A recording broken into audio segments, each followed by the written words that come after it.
Jesus pegou um barco emprestado, se afastou, sentou ali naquele barco para que ele pudesse ensinar as multidões. Uma coisa que me chama a atenção aqui é que aqueles homens que estavam no barco, eles estavam vindo de um momento de fracasso. Eles tinham tentado pescar a noite toda sem sucesso. Eles vinham de um fracasso. Deixa eu falar um pouquinho sobre os fracassos. Todos nós um dia já experimentamos o gosto do fracasso. É quando as coisas não saíram como nós esperávamos. E aí nós temos a sensação de que fracassamos. Puxa vida, eu esperava que eu conseguisse isso, eu esperava conseguir passar naquela prova, eu esperava tirar carteira de primeira, eu esperava que o meu casamento fosse diferente do casamento do meu pai e da minha mãe, mas eu vi que eu fracassei. Todos nós um dia já experimentamos o fracasso.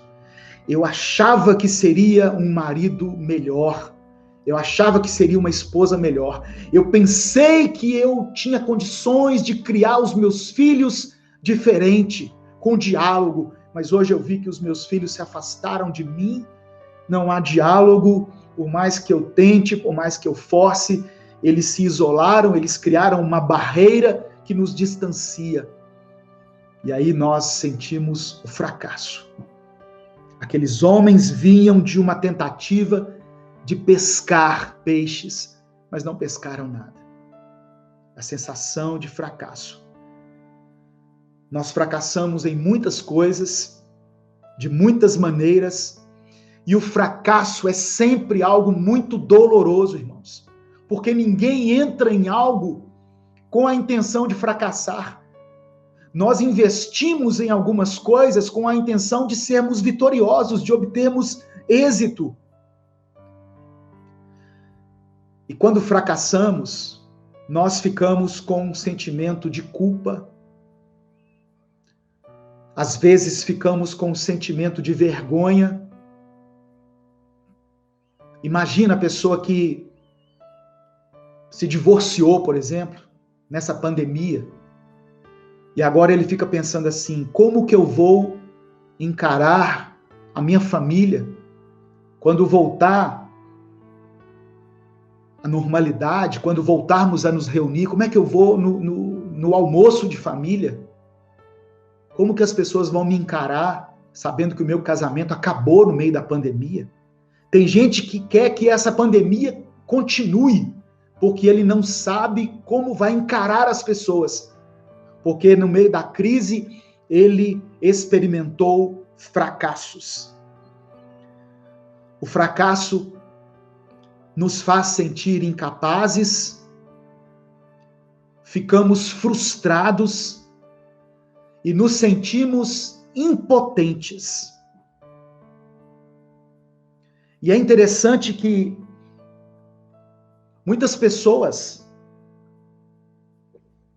quando fracassam em alguma área específica da sua vida, querem desistir de outras áreas. Mas isso é um erro, irmãos. O fato de nós termos fracassado em alguma área da nossa vida não significa que nós somos perdedores. Talvez Deus vai fazer com que você experimente o fracasso em alguma área, mas isso não significa que você é um perdedor. Talvez Deus quer tratar você naquela área específica.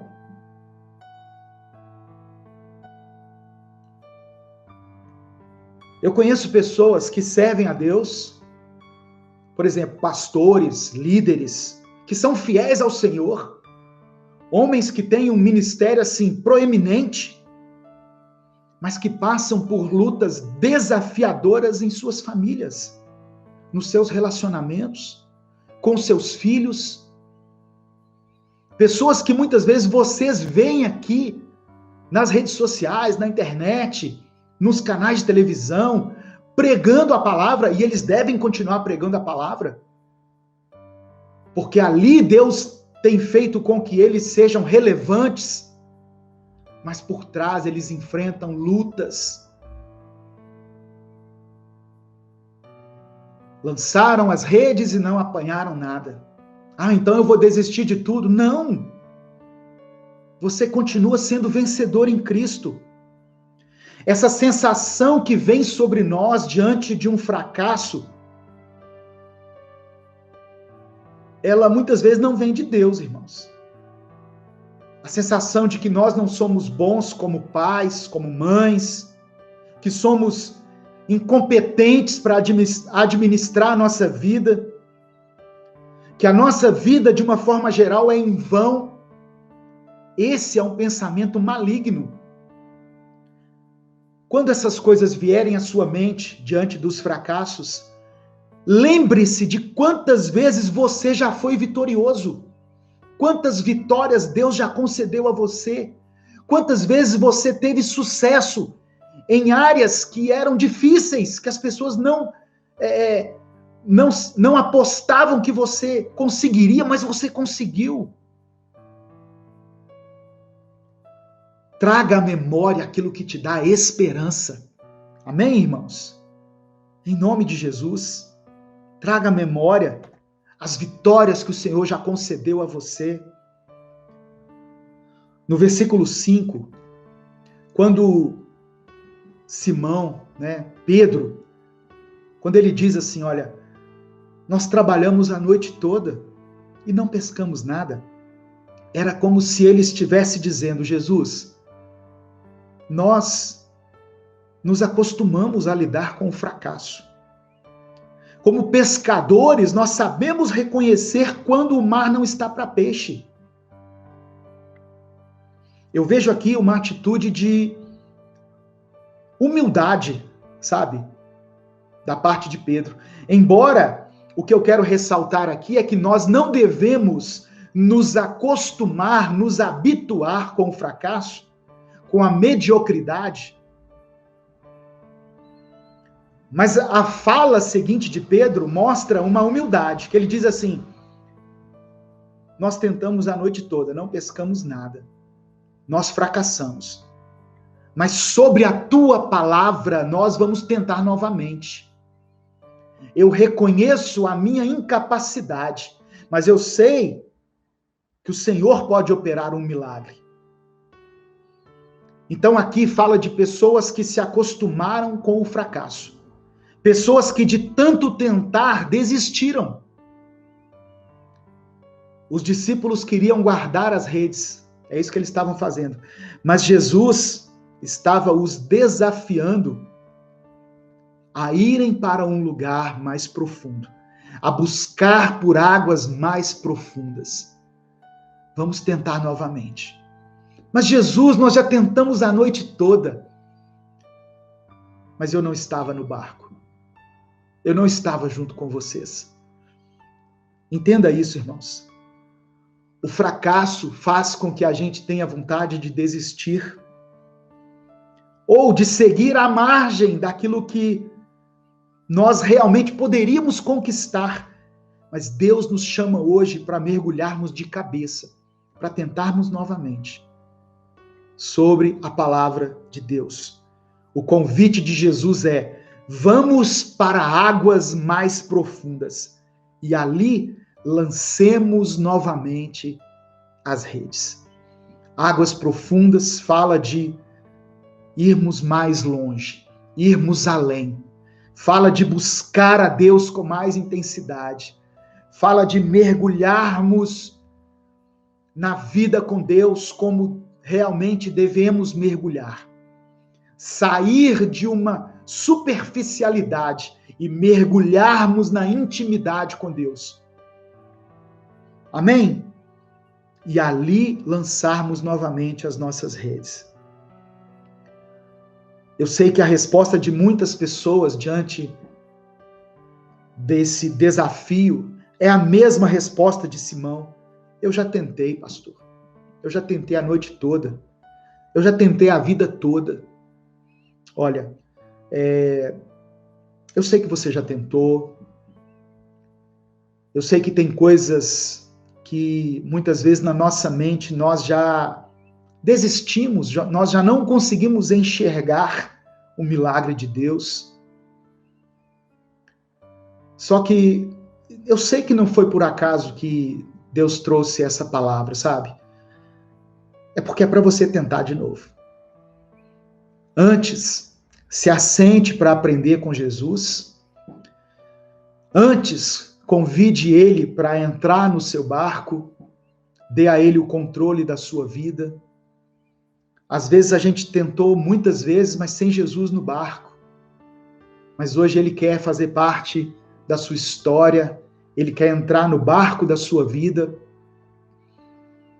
Ele quer levar você a águas mais profundas, a intimidade. Jesus está dizendo assim, olha, eu sei que vocês já tentaram, mas vocês não fizeram isso comigo no barco, vocês não agiram sobre a minha palavra. Não desistam, não desistam. E a partir do momento em que Simão, Pedro, deu ouvidos a Jesus e obedeceu a Jesus, com Jesus no barco, eles pescaram tantos peixes que foi preciso outro barco ajudá-los. Aqui fala que a sua vida pode ser abençoada a ponto de abençoar outras pessoas. Um barco só já não era suficiente.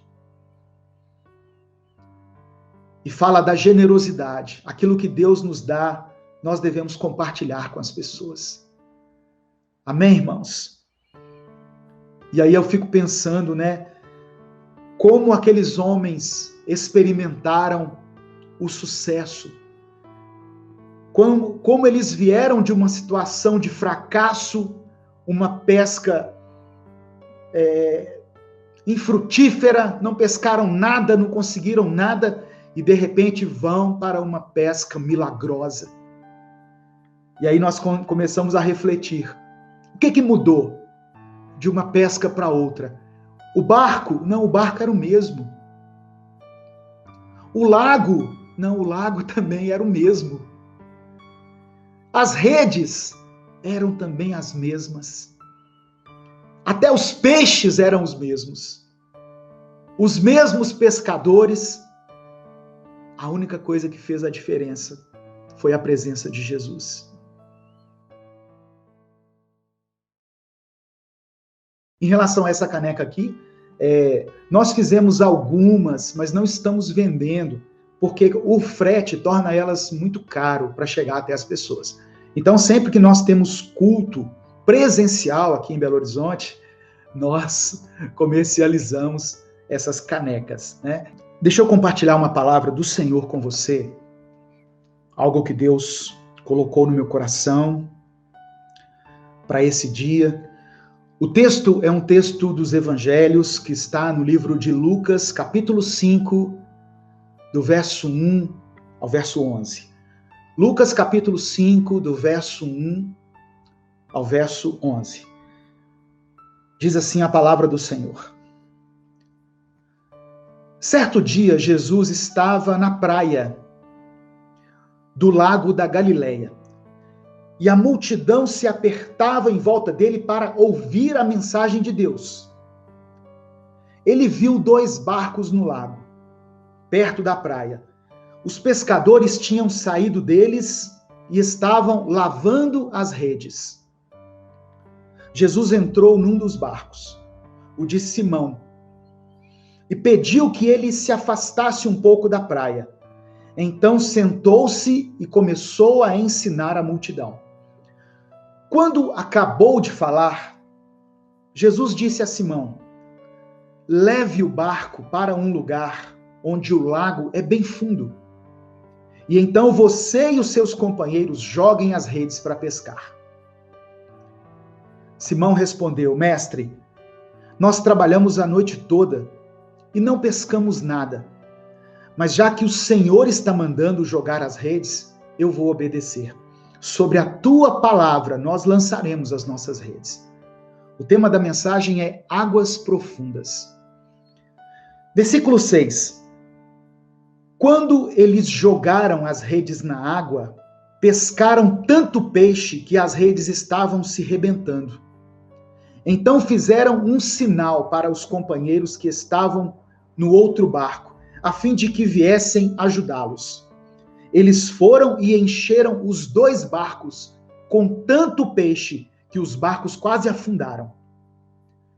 Quando Simão Pedro viu o que havia acontecido, ajoelhou-se diante de Jesus e disse: Senhor, afaste-se de mim, pois eu sou um pecador. Simão e os outros que estavam com ele ficaram admirados com a quantidade de peixes que haviam apanhado. Tiago e João, filhos de Zebedeu, que eram companheiros de Simão, também ficaram muito admirados.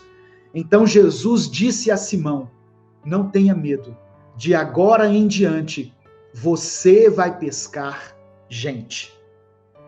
Eu farei de você um pescador de homens.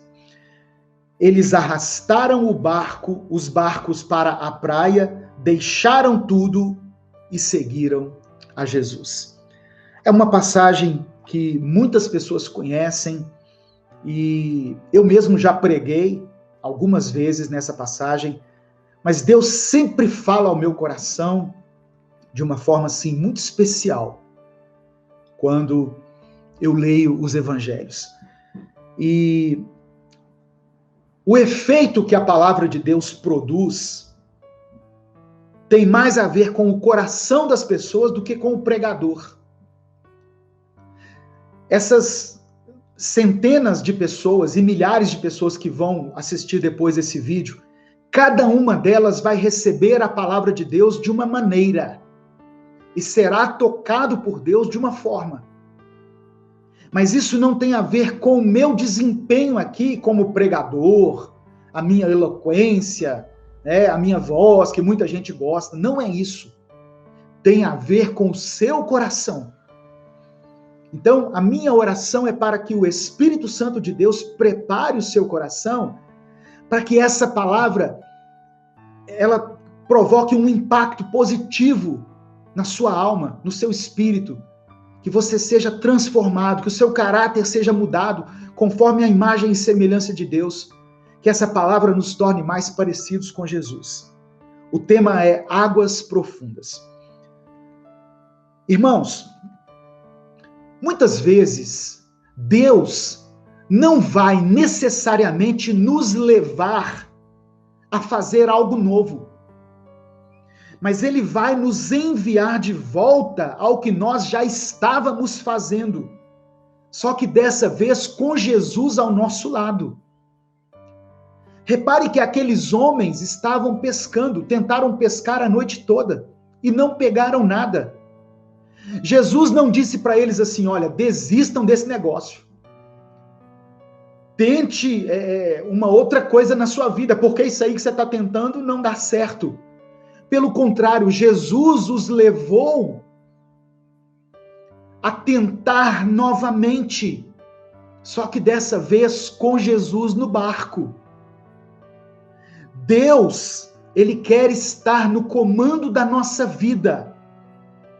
Deus não quer estar somente no comando da sua vida espiritual. Tem pessoas que resumem a vida dele com Deus a um culto de domingo, a um momento, a 1 hora ou 1h30 no domingo, e o resto da semana ele se esquece de Deus. Mas Deus quer estar no comando da nossa vida, não somente na vida espiritual, que tem a ver com a nossa salvação, mas também Deus quer estar junto a você na sua vida profissional, na sua vida familiar. Deus quer estar junto de você lá no seu trabalho, quando você desempenha as suas atividades. Tem pessoas que acham que a hora que vão para o trabalho, ela vai sozinho. Não, Jesus, fica aqui. Domingo eu encontro com você. Não. Jesus quer estar ali no seu trabalho, no seu local de trabalho. Ele quer estar também na sua vida familiar. Jesus quer conduzir, Jesus quer fazer parte dos seus relacionamentos familiares, da sua vida com a sua esposa, com seus filhos, com seus irmãos. Jesus quer fazer parte disso. Jesus quer fazer parte da sua vida financeira. Tem gente que quando estava quebrado veio para Jesus. E agora que as coisas aprumaram para ele, ele não lembra de Jesus, não lembra de Deus, não lembra da obra do Senhor. Deixou de ser uma pessoa generosa e se tornou uma pessoa gananciosa, avarenta. Então, seja em qual área for, Jesus quer fazer parte da sua vida. E uma coisa que me chama a atenção aqui, Jesus queria operar um milagre. Ele queria se revelar para aqueles homens que estavam prestes a segui-lo, que seriam os seus discípulos, que seriam os apóstolos. Mas antes de fazer um milagre, Jesus se assentou e ensinou para eles. Porque enquanto a multidão ouvia a mensagem, os discípulos também ouviram. Simão, que seria chamado de Pedro, se assentou ali e ouviu a palavra.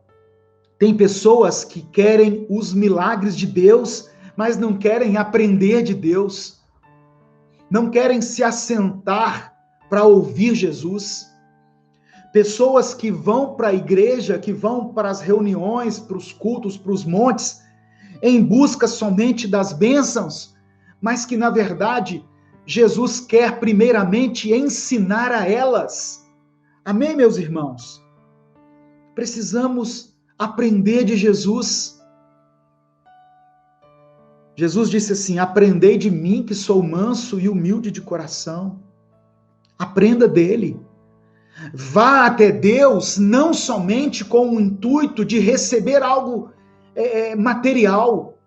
Deus pode sim abençoar a sua vida, prosperar você, mas mais do que isso, Ele quer a sua salvação, Ele quer ensinar a você.